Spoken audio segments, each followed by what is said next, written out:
ang Dios mo padalag yung tao para badlungon ang iyang magatawan. Aron sa iyang paghukom, aron sa iyang paghatag sa maong hukom, ang iyang magatawan makabalik pa diha sa dili pa moabot ang paghukom. Kanang imong kinabuhi ba, pila naman ang imong gihangyo sa Dios, hangtod karon, balik-balik ra gihapon, nagsakit ka, napurdoy ka, namatyan, unsa pa ang mga nangahitabo, sige kaghangyo sa Dios parehas ni Abraham. Gitubag sa Dios, ako nasayod, gitubag sa Dios, ako nasayod, gitubag ka sa Dios.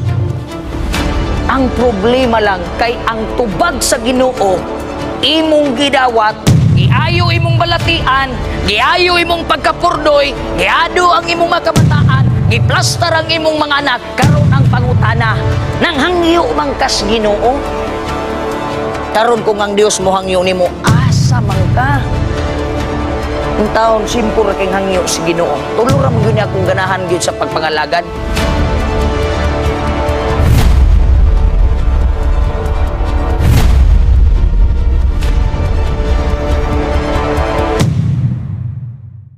Welcome back na usab sa ato ang serye nianing matagabi. Mura ni siya prime time bida ba nga salida mga kaigsunan giuluhan the core breaker. Og ako nagalaom mga kaigsunan nga sa atong pag-abot aning gipanganlag 5 kagabi.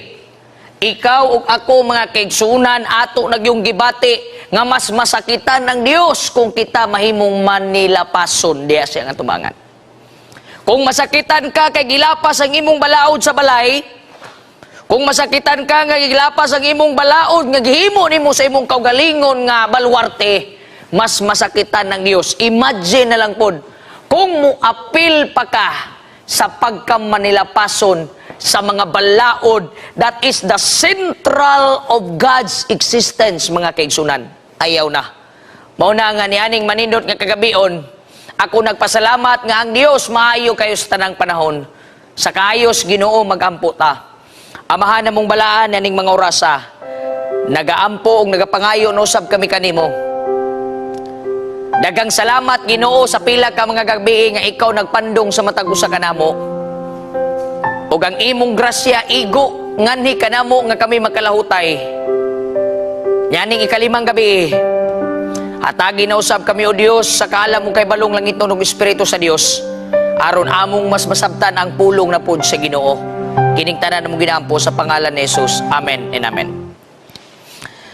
Welcome back sa ato ang teleserye mga kaigsunan sama sa kong gingon entitled The Core Breakers. Ang atong topic ni aning gabi una, giuluhan kani siya forbidden look. Ha? Unsay pasabot ana? Ang ipinagbabawal na tingin sa Tagalog pa.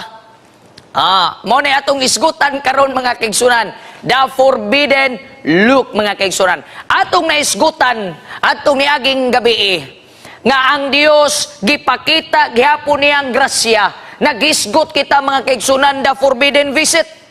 Nga ang Ginoo nagandom gyud siya nga mubisita sa imong panimalay, mubisita sa imong kaugalingon, mubisita sa imong mga anak, mubisita sa imong gitrabahuan, mubisita kung asa ka gitanom sa Ginoo.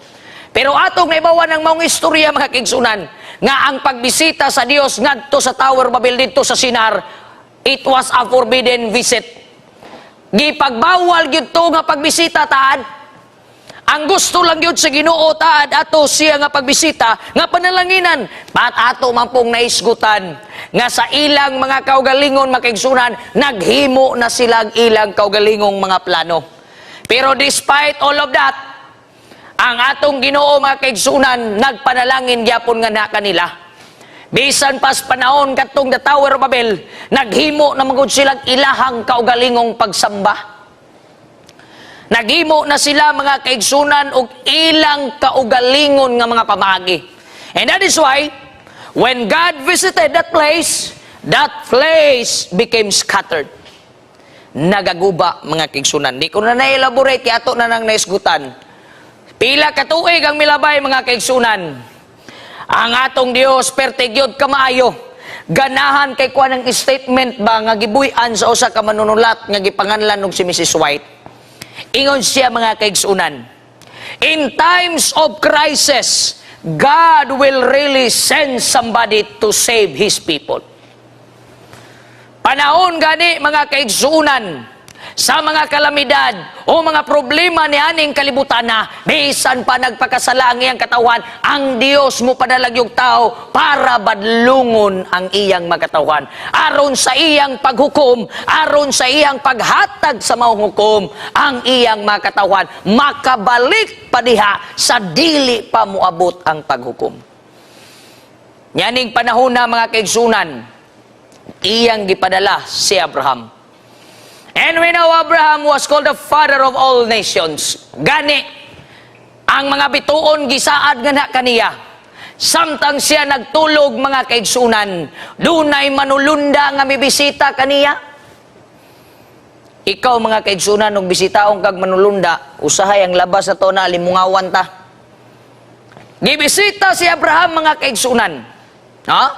Sa iyang pagbisita ng maong dapita na ay mensahe ang Dios. Di man kagamiton sa Ginoo nga iko'y ipadala mga kaigsunan. Duha ra man gyud padulngan nato gid pod. Og dili ka magamit sa Dios nga ikaw ang iyang mensahero, ikaw ang iyang mensahian. Naay mensahe ang Dios nga gihatag ngadto kang Abraham. Ang maong mensahe mga kaigsunan, nagtindog sila kauban sa maong manulunda og ilang gitan-aw ang syudad. Basig ang gitanaw ato nga syudad, no? Basig ang Cagayan, Tagum City, ug unsa ka to nga syudad ang gitanaw nila, no?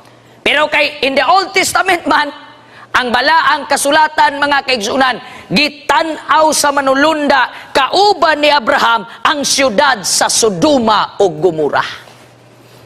Gani karon akong nahibaw-an sa ako ang pag-study nga ang Sodom ug Gomora lahi nagngalan, ginganla na nag-Sin City. Kaya ang Sodom o Gomora kanhi, mao ang pinakabibo. Naa dito tanan mga kaigsunan. O kanang picture nga inyong nakita diha karon. Mao po na, anak kabibo mga kaigsunan dito sa panahon sa Sodom o Gomora. Tanan nimong gusto na, tanan nimong nga pagpalapason na, tanan nga mga pamaagi nga ikaw mahimong core breaker, naa dito. Pero kadtong syudara, gisugo ang manulunda, gipukaw si Abraham, nagtindog sila, nagtanaw sa maong dapit makaigsunan, ang Dios nagtanaw nga naghilak. Intaon mga kaigsunan, kung ako ang gipamalandungan sa diyang ako ning gistudyuhan ba, makatulo ba atong luha, no? I don't know og sa inyo mamutulo ba inyong luha. Grabe tong inigdungaw sa Ginoo sa imong pamilya. Imbis ang iyang plano sa imong pamilya perting nindutan, mura naman yun og Sodoma Gomora. Oh, pagtanaw niya sa imong trabaho ba, imbis ang Ginoo muhatag og nindot nga katawa, inigtanaw niya muhilak siya kay ang imong trabaho mura naman yun og Sodoma Gomora. Wa na'y giilang balaod sa Dios. Wa na'y giila nga perimeter sa pagkamatarong mga kaigsunan. Inana ba na imong ginahimo ron mga kaigsunan? Ato ba kanunay gipahilak ang Dios? Sa panahon nga siya mudungaw, mutanaw, gikan sa langit mga kaigsunan, iyang tanawon ang usa ka tawo nga iyang gipakamatyan, usa ka tawo nga iyang giulaan sa dugo, usa ka tawo nga giantos niya ang kasakit para lang malipay ka. Pero inigdungaw, mura namin inuog Sodoma Gomora. Napuno sa mga kumpites ang atong mga panglawas. Napuno sa mga hudyaka kining atong kinabuhi mga kaigsunan, pero wa malipay ang Dios. Tinuod, komportable ka diha kung asa ka karon. Tinuod, gipanalanginan ka sa Dios og trabaho. Gipapasar ka, unsa man ni gipangayo nimo sa Ginoo. Pero basi jud baya na pod, pagdungaw sa Ginoo, maumao nagsudom og Gomora imong pamaagi. Di na tamuila. Pero ang Dios maayo gyud, perte kamayo. Iya ngadto sa diha nga si Abraham mga kaigsunan. Nakita usab niya ang pagdungaw, pagtan-aw sa maong syudad. Uy, ingon ang balaang kasulatan. I will go down, ingon sa Genesis Kapitulo 10, versikulo 21, nga nag-ingon, I will go down to see if their action fully justify the outcry that has reached me. If not, I will find out. Unsa kuno? Muduaw ang Ginoo na pod. Niya na po'y visitation, na po'y summon ng Ginoo. Ikaw, Igsoon, kapila naman kagisumunan sa Dios, wag hapong kang balik. Pila naman ka mga summon letter ang imong gidawat sa Ginoo pero imo ra gibaliktad. Kanang ako nahimo man kong lupong taga pamayapa. Pag naay summon nga katulugan ni kandili ka magpakita dito, dito na gyud na ihibutang sa taas-taas. Kapila na kagisumunan na napoy summon no? Ingon na po ng Dios, munaog ko akong tan-aw ning mga hilak nga sige justify nga matarong kuno sila.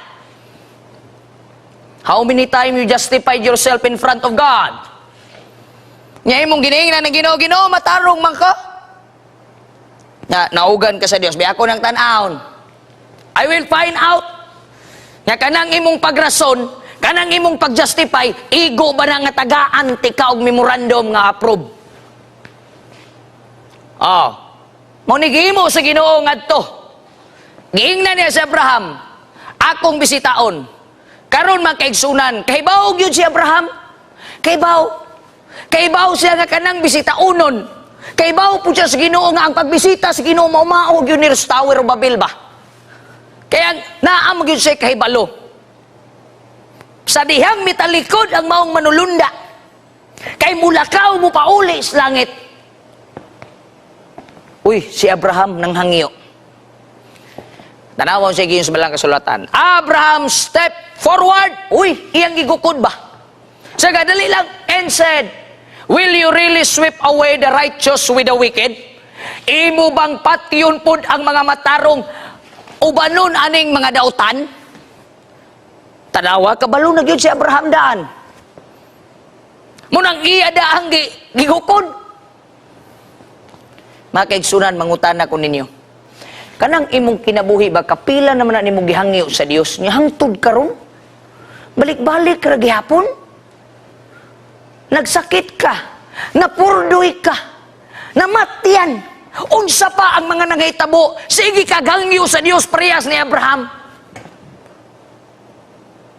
Pero akong pangutana, gitubag sa Dios, ako nasayod, gitubag sa Dios. Ako nasayod, gitubag ka sa Dios. Ang problema lang, kay ang tubag sa Ginoo, imong gidawat, giayo imong balatian, giayo imong pagkapurdoy, giado ang imong makabataan, giplastar ang imong mga anak, karon ang pangutana, nang hangyo man kas Ginoo? Karon kung ang Dios mo hangyo nimo, asa man ka? In taon, simpur kang hangyo si Ginoo. Tulo ra man gyud akong ganahan gyud sa pagpangalagad. Hangyo ang Dios nga magampo gyud ka. Di ba mo na yung gihimo sa mga disipulo? Pag-ampo mo din kay mag-ampo po ko dito. Pagbalik sa Ginoo, sakit kay pamalandungon, nanghangyo ang mga disipulo, gihatag sa Dios, karon kay nanghangyo ang Ginoo, wa gihatag sa disipulo. Nangatulog og nanghagok ang mga disipulo. Pag-ampo mo, hangyo naman na sa Dios. Ikaduhang hangyo sa Ginoo, basahan yung balang kasulatan. Namang gyud pud na record sa balang kasulatan, di ba? Search the scripture. Gani ingon po na sa Pidadayag 1:3, bulahan ang taong gabasa, gapaminaw o gatuman. Hangyo na po na. Hangyo nga mubasa sa balang kasulatan, kaya atong makaplagan ang tinudanay. Ikaduha mga kaigsunan, himuan ninyong batasan ang pag-adto sa simbahan. Kay gani ang Ginoo, Lucas 4:16, nahimong batasan sa Dios, it was his custom to go to the synagogue. Hangyo. Nangangyo si Abraham, imo bang patyo ning mga matarong iuban aning mga dautan? Pagkasayang na lang pud ana, Lord, oy. Pwede manghangyo. Kung imong tanaw ng istorya, nang hangyo si Abraham, kung naay 50. 50 lang. Kamatarong, kabalo na lagi si Abraham nga inigbisita sa Ginoo bungkagon gyud na. Kung dunay 50, imo bang sunugon? Imo bang gobon o sa gingon, tanawa, I will not dili niya bungkagon. For the sake of the 50, og ato nga nahibaw-an nga nagkaubos 40, 30, 20. Gipadugay-dugay ni Abraham. Tanawon sa iyon sa balang kasulatan. Genesis Kapitulo 18, versikulo 26. God said, ang Dios misulti, kung ako makakita og 50 ka mga disenteng mga tao, tanaw ang word 50 decent. Mayroon ka disente, mao gyud ning mga tao nga gipangita sa Ginoo, mga matinud-anon, sumala pa sa balang kasulatan. Sa Juan 4:24, mao ning mga tao nga nagsimba sa Dios sa espiritu ug sa kamatuoran. Kung makakita kog mga disenteng mga tao diya sa Sodom, I will spare the place for them. Pagkaninduta nya pila ka tawo atong nas panahon sa Sodoma ug Gomora. Tungod lang sa 50, dili na laglagon sa Dios ang Sodom ug Gomora. Karon mangutana ko ninyo, kanang inyong balay pila may balaan diya be? Diya sa inyong gitrabahuan, pila ka buok mo balaan diya? Kay kung wa, sunugo na. Kasimple. Diya sa inyong simbahan, pila man mo kabuok balaan diya? Osbon ko. Ang balaan nga gisgutan sa Dios sa Juan 4:24, they worship me in spirit and in truth. Kadto ng mga tao, mga kaigsunan nga dili mangunay og paak sa membro sa iglesia. Kanabang ikaw mismo, di ba ka mangunay pangdaot sa imong kauban simbahan, kauban sa trabaho, disente ka, inosente ka, karon pila mo kabuok diha balaan. Kaya ang Diyos, mga kaigsunan, naminaw kang Abraham. God was listening at the time. Sige, pangitag 50. Pila ka kabaok ang makaplagang balaan diha sa imong balay. Kay kung wa sultian ta kadaan, sunugon yun na, di gani ka muhangyo daan ron, mapildig yun ka, mapukan yun ka, kanang kalipay nga inyong ki-enjoy nga reunion, kanang kalipay nga pamili-pamili, kanang ingon-ingon mo nga basa kanang Ginoo, hana mamoblema ka na sa panahon, sultian ta kadaan. Kaya di na mo igipangita sa Ginoo, oy. Bisan pag imo ning baliktad-baliktaron, ningon ba na yang Dios, panarbaho dito, ay lang kog tagda, waloy. Bisan sa imong trabaho, bisan sa imong kinabuhi, bisan sa imong pamilya, bisan sa imong simbahan, bisan sa bisag asa ka, ingon na balang kasulatan, ikaw gani ang musimba, nagunahuna gani kamo adtong langit, mga kaigsunan, spirit and in truth. That's what the Bible says. You cannot deny the fact. This is the Bible. God was listening, naminaw. Naminaw ang Ginoo, mga kaigsunan. Kamo, naminaw ba mo sa Ginoo? Naminaw ba mo sa Ginoo? Mga kaigsunan? Ha? Naminaw ba ka ta sa Ginoo, no? Tanawin yung Bible. Genesis, Kapitulo 19, versikulo 1. And there went two great at Sodom at Eber to stand at Sodom. Mga kaigsunan, diha na. Sa diha nga gibisita na. Mauna ning panahon na lagi. Human sa sumon ni bisita na gyud. Two angels to Sodom. Dahil duha ka mga manulunda nga mibisita. Pag-abot gyud dito, mga kaigsunan, gay sugat kay naglingkod manguto dito si Lot. Kay bawo na gyud sa daan, siguro I don't know unsa pud gigamit nila nga cellphone no, nganong nakaybawo pud bitaw to si Lot atong panahon na. Siguro gipadaganan og messenger, daka dito ing na. Ipa-prepare. Kay mo bisita ang Ginoo. Nagulat-ulat po dito si Lot. Pagtanaw niya, mga kaigsunan, naanag yun ang mga manulunda. Sultian ta mo, mga kaigsunan. Bisan sa panahon dito sa istorya na, lahi yun ning mga tao sa Dios. Munayog yun pag-apil-apil sa kalibutan. Tanawar ko ng mga tao sa Dios. Kanang gipanganlag mga manulunda nga gipadala dito. Pag-abot yun dito, ang tibuok surod sa Sodom ug Gomora, mga kaigsunan, nang lingi, tanan, nung pinakadabis. Pero ang pinakabati, mao ni, kung lingiun ka sa imong isig katawo, tungod kay parehas na mugpako. Na may panultiyon nga nagsulti, a bird that has the same feathers flock together. Pero katong mga manulunda, lahi yun. Gibisita, gi-entertain, o niya, ningon nga, dire may matulog. Ang istorya nag-ingon mga igsunan. Dire may matulog. Ingon si Lot, ayaw. Kay lisod dire. Kay sultian ta mo sa Sodom mo Gomora. Ginganlan ni yun sa Sin City kanhi. Naan na dito tanan. Wa na gipili. Mahayop managmatao basta kay makaingon sila nga ang uwag arangkada na gani na nga mura ganig kana bitaw butangan ni mo volcanic eruption buga. Wa nagyugitan sana. Besan pagkinsa. Rat sa dahon tanan. Tanawa.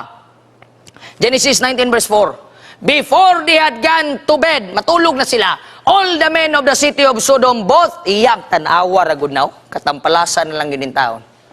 Mabata man or matiguang, surrounded the house. Kanang word nga surrounded, naagyod sila'y pagnanasa. Ganahan lang kay kuha ni ipunto karon mga kaigsunan ba? Kumusta man ang inyong balay, kanang old o young ninyo diha? Asa ka na sila dasig? Kanang old o young ninyo nga naas balay ba? Basig ang ilang batasan pareha sa Sodom ug Gomora. Instead nga muadto dito kay malipay na manulunda, nangadto dito kay nangitag uwag. Nangita silang fornication.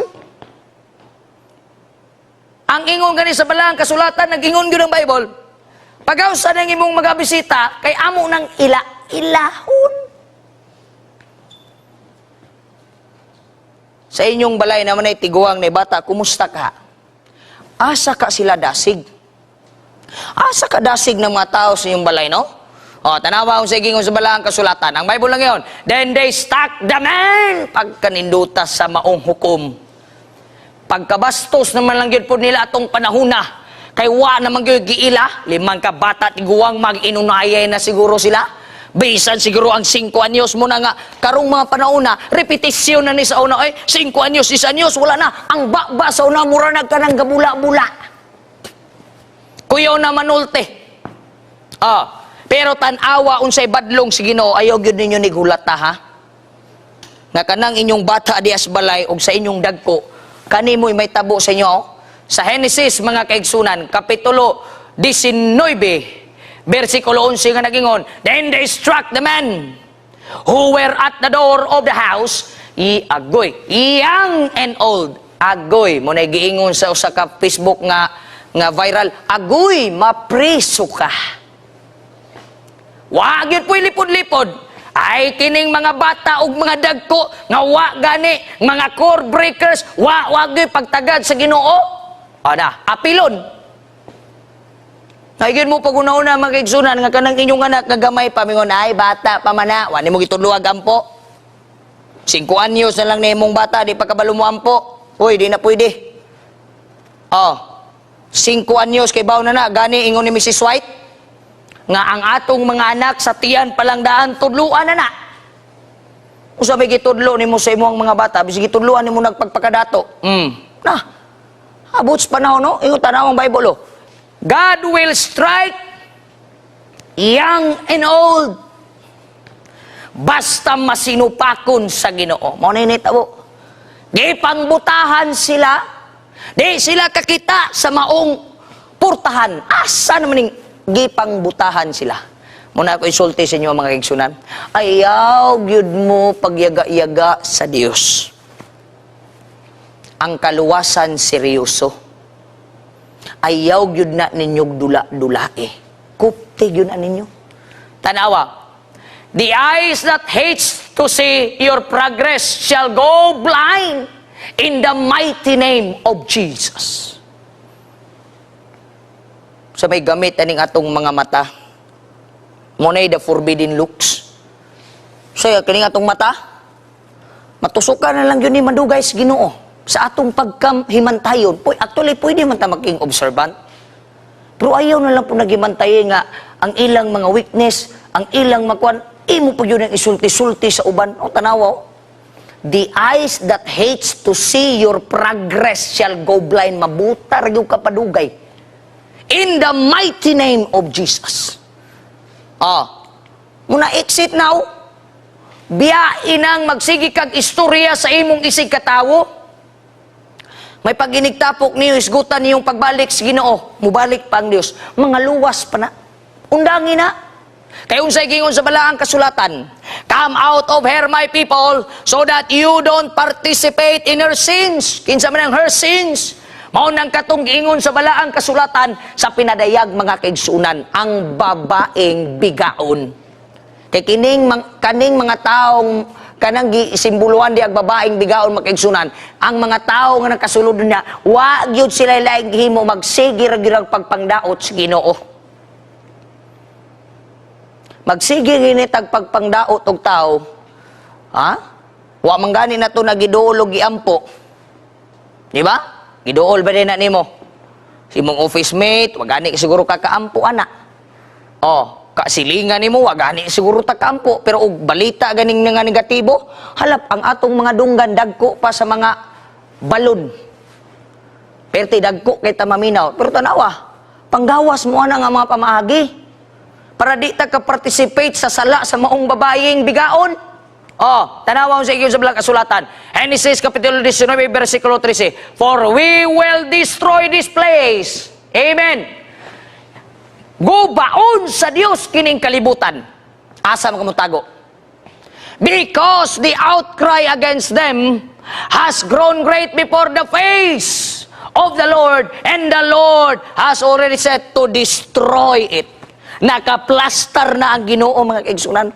Og naa na sa balaang kasulatan, that time will come, ang Dios munaog sa ikaduha, og iya kining hukman ang kalibutan, apilon kadtong mga mata nga gipangbawal. In the time of Sodom and Gomorrah, they broke the forbidden eyes of God. The central part of God was to look at them in their prosperity. But they broke that core of the eyesight of God. Naghimo silang ilang kaugalingong talan-awon. Usahay madanios ta sa mga butang sa kalibutan. That's a forbidden look. Ipinagbabawal na tingin. Kung sa iyo sa balang sulatan, set your hearts on things above. Colossians chapter 3 verse 1. Niyato kasing-kasing at unahuna iplastar sa pagtutok sa Ginoo. Tanawa, when they had bought them outside, one said, sa diha nga niabot na gyud ang panahon ug ang takna ingon ang balang kasulatan, panglakaw na mo, dagan sa inyong kinabuhi, run for your life. Ayaw giyog tanaw sa luyo. Don't look behind. Mao na'y forbidden look. Ingnon gani ka sa Ginoo mga kaigsunan, bisag unsa pa nimo ka makasasala. Ingnon gani ka sa Ginoo padayon na gayon ang pagpakasala. Ayaw naglingi-lingi diha. Ayaw na nagbaliki nga ingunahan ni manggod. Ayaw na lagina. Dili na namo gikinahanglan sa Dios. Ang gikinahanglan sa Dios mga kaigsunan nga ikaw mismo mututok na kas Ginoo. Ingon ang Dios, tanawa, panglakaw mo, run for your life. Klaro kay gisultis Ginoo, wala ningon ang Dios, run for your family. Dagan para sa imong pamilya, wala oy. Ang Ginoo nagmando kang lutog sa iyang pamilya, dagan para sa inyong kaugalingon. Mo nang ang kaluwasan individual, pero magtinabangay ta, dili ta magdinautay. Magtinabangay ta, gingon sa balang kasulatan, no? Oh, ayaw mo hunong bisag asa. Di kay muhunong din, kay mangdaot ta. Muhunong din, may istorya na puta. Tanawa ang gimando sa Ginoo. Lakaw mo, pagdagan mo para sa inyong kaugalingon. Look at Jesus. Look at the cross. Tanawa ang kalbaryo sa cross din ng Diyos nagpakamatay, where Jesus died and was hung many years ago. Nganong kinahanglan nato tanaw ng cross? Nganong kinahanglan nato tanawon mga kaigsunan si Jesus Christ? Because God is looking at you. From that heavenly kingdom, He is looking down to you. Gatanaw ang Ginoo diya kanimo. Gamonitor ang Dios kanimo. Kay dili siya gusto mausab kining istorya nga gipadaga na ka. Ningon ang Dios, lakaw og ayaw na pagpakasala, maglingi-lingi pamangyog ka oy. Tanawon sa inay tabo. Munang that's the forbidden look. Kana bitong daghan kitag tanawon sa kalibutan, magmahay gyud kag padaganon ka sa Dios abot sa panahon. And what had happened?